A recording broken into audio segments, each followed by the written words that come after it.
கொஞ்சம் தண்ணி கொடுங்க, தாகத்தில் தவித்த குரங்குகள்.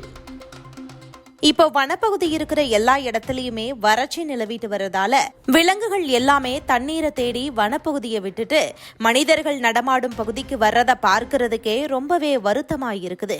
கோவை மாவட்டம் மேட்டுப்பாளையம் வனச்சரக பகுதி நீலமலையோட அடிவார பகுதி. இது மிக நீண்ட வனப்பரப்பை கொண்ட பகுதியாகவும் இருக்குது. இதில் உள்ள வனப்பகுதியில நீலகிரி மாவட்டத்துக்கு செல்ல கோத்தகிரி மற்றும் குன்னூர் ஆகிய 2 வனச்சாலைகள் இருக்குது. இந்த வனப்பகுதியில யானை, மான், சிறுத்தை உள்ளிட்ட பெரிய வன விலங்குகள்ல இருந்து குரங்குகள், தேவாங்கு போன்ற சின்ன சின்ன உயிரினங்களும் வாழ்ந்துட்டு வருது. மேட்டுப்பாளையம் வனப்பகுதியை பொறுத்த வரைக்குமே குன்னூர் சாலையில பவானி மற்றும் கல்லார் போன்ற 2 ஆறுகள் இருக்கிற நிலையில அங்கு சற்று பசுமை மற்றும் நீர்வளமும் இருக்குது. ஆனா கோத்தகிரி சாலையை பொறுத்த வரைக்குமே மேட்டுப்பாளையம்ல இருந்து குஞ்சப்பனை வரைக்குமே இருக்கிற சுமார் 15 கிலோமீட்டர் தொலைவு வரைக்குமே எந்த விதமான காட்டாறுகளுமே இல்ல. இதனால இந்த வனப்பகுதியில வசிக்கிற குரங்கு உள்ளிட்ட சின்ன சின்ன வன உயிரினங்கள் இப்போ ஏற்பட்டு இருக்கிற வறட்சி காரணமா தண்ணீர் இல்லாம அல்லாடும் நிலை ஏற்பட்டு இருக்குது.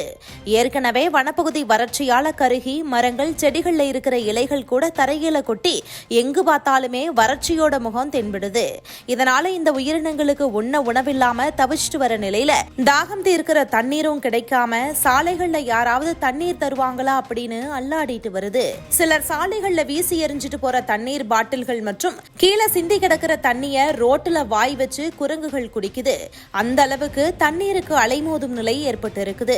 யானை போன்ற பெரிய உயிரினங்களுக்கு தண்ணீர் தொட்டிகள் அமைச்சு தண்ணீர் தேவையை பூர்த்தி செய்கிற வனத்துறை குரங்குகளோட தாகத்தை தீர்க்க நடவடிக்கை எடுத்தா சின்ன விலங்குகளான குரங்குகள், தேவாங்குகள் போன்ற உயிரினங்கள் வாழ்றதுக்கு ரொம்பவே ஆதாரமா இருக்கும் அப்படின்னு வனத்தையொட்டி இருக்கிற பொதுமக்கள் கோரிக்கை வைக்கிறாங்க.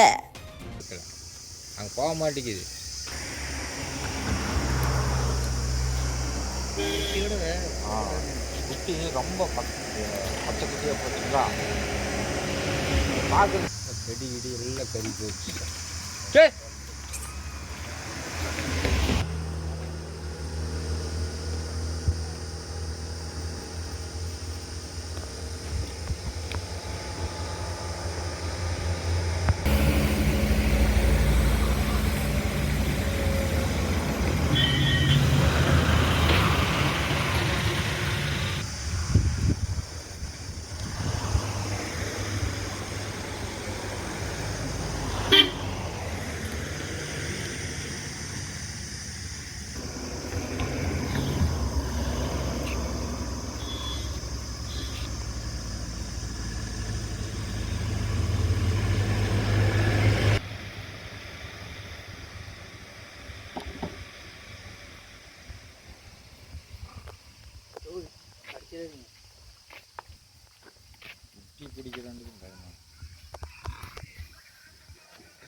கோயில் பேர் வந்துங்க